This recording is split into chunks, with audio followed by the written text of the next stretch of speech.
Hello and welcome to another episode of A Brief History. Today's episode, The Legend of Zelda. Ready, set, go! Kyoto, Japan, 1985. After the successful international release of the Nintendo Entertainment System and its flagship title, Super Mario Bros., Mario creator Shigeru Miyamoto began brainstorming other ideas for games on this new system. Miyamoto thought back to his childhood and how he used to explore fields and caves in the countryside near his home. He then channeled his memories, along with elements of Disney's Peter Pan and the mythology of King Arthur, into a new title called The Legend of Zelda. Wait, did somebody say Arthur? Wait a second. Is that Peanut Butter Gamer, popular gaming reviewer, previous Brief History collaborator, and creator of the widely celebrated YouTube gaming tradition Zelda Month? Oh god, he's gonna blow. Get down! I freaking love Arthur!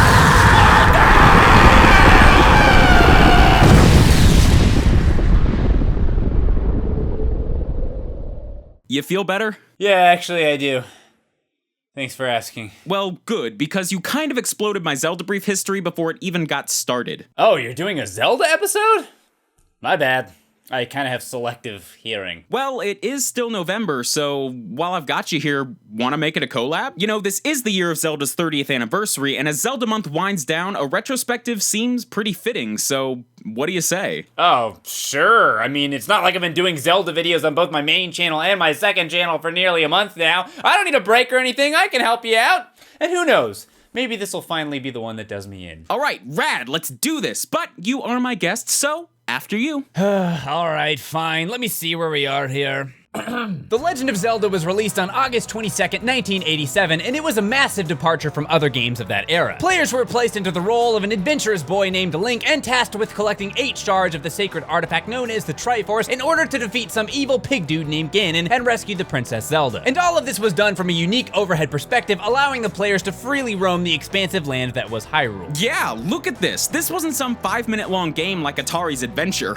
Oh no. This game was so freaking big that Nintendo actually had to implement one of the first ever save systems into the game just to give players a fair chance at beating it. The game was a massive critical and commercial success for Nintendo, selling more than 6.5 million units and becoming one of the most influential early RPGs released on a home console. And it's natural that Nintendo would want to capitalize on the success of their new game, so they quickly began work on a sequel. However, Miyamoto wanted this game to be completely different from the original Zelda and assembled a new team to begin work on what would become Zelda 2: The Adventure of Link. Released on December 1st, 1988, The Adventure of Link resembled more of a traditional RPG than its predecessor. The overworld map was back, but it was far more zoomed out, and it was merely a means of getting from point A to point B. No, the real meat of the game actually took place from a more Mario-esque side-scrolling perspective. A change that didn't really sit well with a lot of fans, making Zelda 2 sort of the black sheep of the series, despite selling well. And it seems Nintendo noticed this, for when it came time to follow up on Zelda 2, they decided to return the series to its roots while also revitalizing it a bit. And clearly they wanted to make sure this third entry in the series was done just right, as it didn't come out until April of 1992, nearly 4 years and a whole generational shift after Zelda 2. But it was well worth the wait, for The Legend of Zelda: A Link to the Past was, quite frankly, a landmark game for its era. At its core, A Link to the Past featured the same basic gameplay formula as the original Zelda, but thanks to the improved processing power of Nintendo's 16-bit powerhouse, the Super Nintendo, they were able to make several tweaks and new additions, such as swiping your sword instead of just stabbing forward, the introduction of diagonal movement, a slightly more streamlined approach to the exploration, new items, new weapons, and much, much more. A Link to the Past was yet another success in the string of hits that was the Zelda franchise, selling 4.1 million units on the SNES and garnering several perfect or near-perfect review scores. It's still commonly held as one of the best games ever released on the SNES, and its multiple re-releases have sold millions of copies each. Nintendo had struck gold with A Link to the Past, and basically the only way they could have topped what they did on the Super Nintendo would have required them to completely revolutionize gaming,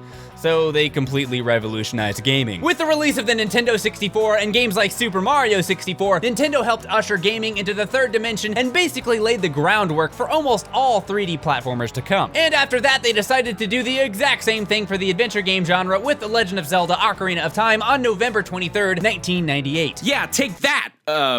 What else was out at that time? Quest 64?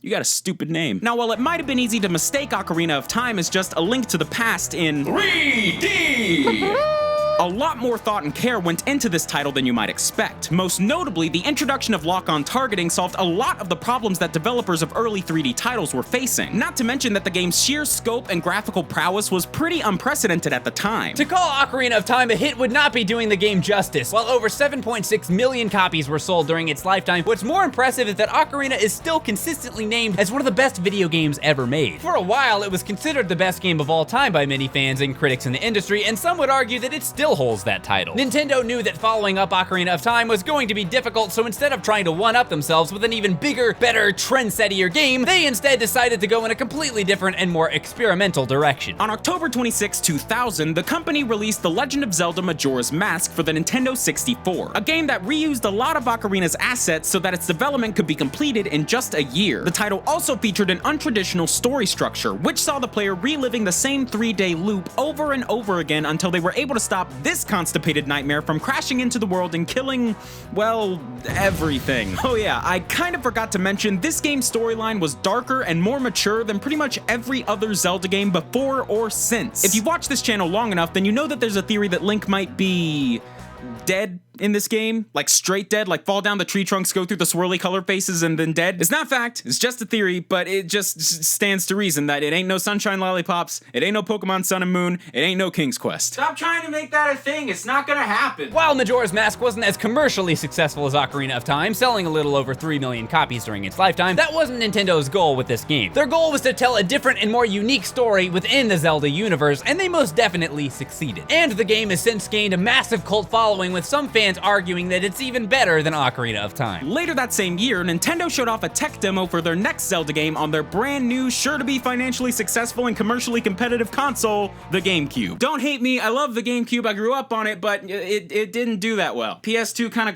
crushed it. The trailer featured a realistic-looking Link and Ganondorf facing off in a sword-fighting duel. The more realistic art style resonated with many fans, but as the project moved forward, several developers felt it was too derivative and wanted to move in a completely different direction. And the result of this change was The Legend of Zelda The Wind Waker, released for the Nintendo GameCube on March 24th, 2002. The cartoony, borderline Ghibli art style of Wind Waker was a far cry from the realism found in Majora's Mask and Ocarina of Time, and the world found within it was, well, a lot more wet. And while critics loved the game, the fan base was split over the graphical direction taken by Nintendo. And it was this split fan response, mixed with Wind Waker's slightly disappointing sales, that greatly influenced the setting of the company's next Zelda game, the much darker The Legend of Zelda Twilight Princess. Released on November 19th, 2006, Twilight Princess released almost simultaneously for both the GameCube and Nintendo's new Wii system, making it the first Zelda title to incorporate motion controls. But perhaps the biggest change to the gameplay came in the form of Wolf Link, a form the player could assume to move more quickly and access new paths forward. The game, like pretty much all others in the franchise, was released to near universal critical acclaim and went on to sell 8.8 million copies across both the Wii and GameCube, making it the best-selling game in the series to date. And Nintendo wished to continue on this success while also further incorporating motion controls into the Zelda series with their newly upgraded Wii Motion Plus controller setup. What resulted from these efforts was the Wii exclusive The Legend of Zelda Skyward Sword, a game with ambitions to rival Ocarina of Time, released on November 18th, 2011. The initial critical reception of the title was incredibly positive, with several outlets praising the game's attempts at humanizing its long-established characters, as well as its intricate plot and gorgeous art direction. However, as time has gone on, other critics and fans have pointed out several of the flaws present in Skyward Sword, including dated level design elements and controls that just didn't work quite right. Needless to say, this game has been divisive to say the least, and there have been many videos picking it apart and offering all sorts of varying opinions on it. Now, in case you've been keeping count, that's 8 main series Zelda titles, which is a ton of games. I mean, this is one of Nintendo's most treasured franchises, and you know what that means. Spin-offs. The Zelda series is chock full of them, from manga adaptations to symphonic orchestras and cartoons from the 80s. Well, excuse me, princess. I'm not sure if I was supposed to record that or not. And there were even some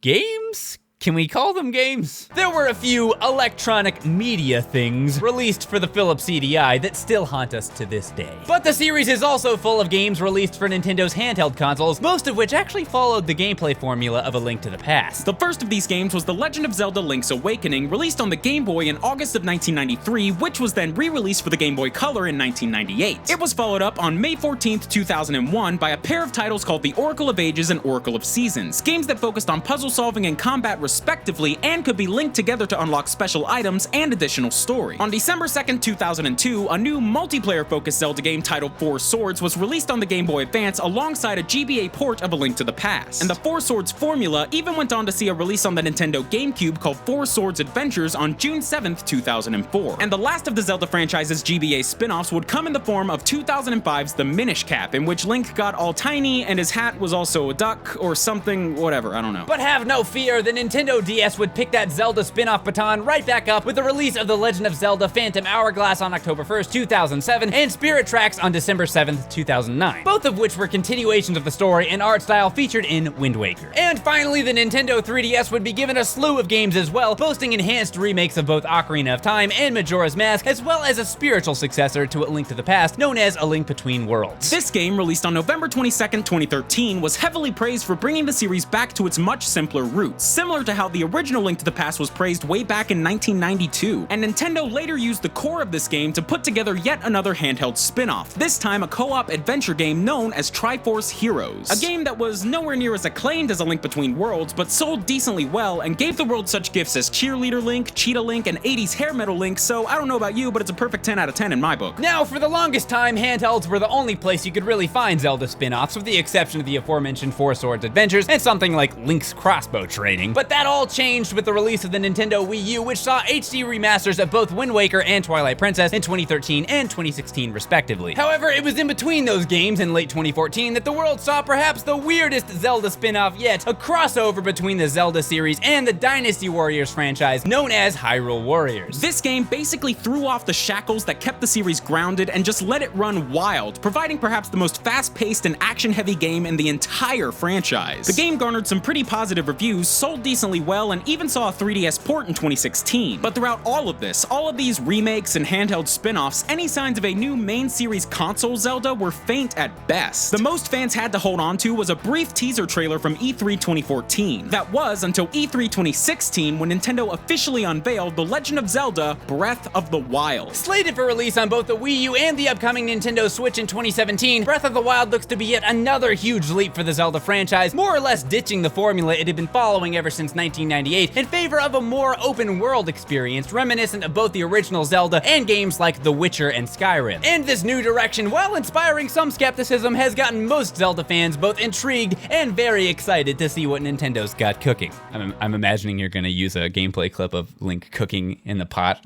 right here. The Legend of Zelda is, without doubt, one of the most celebrated and influential franchises in gaming history. While something like Adventure may have come first, it was the original Legend of Zelda that truly put the adventure game genre on the map. And only about a decade later, the same series that popularized the genre then managed to completely revolutionize it, creating the standard that virtually every single 3D adventure game has followed since. And while these days there are many games like it, there is still no mistaking that The Legend of Zelda is, and seemingly always will be, in a league of its own. Heck, even us gamers here on YouTube tend to dedicate an entire month to celebrating the series thanks to this guy. Now, you don't see Darksiders getting that same treatment. Or Quest 64, with its stupid name. And while we still have a few months to go before we see what the future of the series has in store, that doesn't change the fact that the Legend of Zelda stamp on gaming history was made decades ago and has long since been made permanent. It's provided gamers with imaginative and gripping adventures for nearly 3 decades now, and even after all these years, the series is still willing to try new things, changing and evolving with the times, even if that change is a little bit belated. And while it may not be the mainstream frontrunner of its genre anymore, there will never be a game series as synonymous with fantasy and adventure than the granddaddy of them all,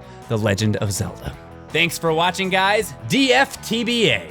Hey, thanks for watching, and thanks to Ryder for having me on another brief history here. If you want to check out something I did that's Zelda related, then you can check out my top 10 Legend of Zelda side quests that I just did. How about that? It was fun. Check it out. I mean, only if you want. Do it, though. I'm gonna pass out. Seriously, I think I might pass out. What did you do to me, Ryder? What did you do to me?